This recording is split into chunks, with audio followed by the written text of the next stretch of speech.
ভবিষ্যতে যদি আমাদের এই আন্দোলন আবার করতে হয় তোমরা আমাকে তোমাদের পাশে সবসময় পাবে।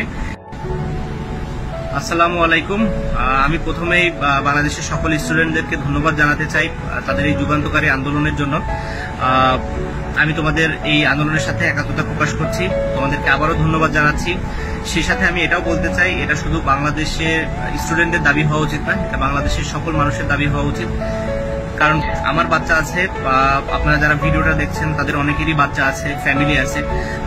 আমরা সবাই চাই যে আমাদের বাচ্চারা নিরাপদে রাস্তায় চলাফেরা করতে পারুক। তো সেই দিক থেকে চিন্তা করলে এই দাবিটা বাংলাদেশের সকল মানুষের হওয়া উচিত।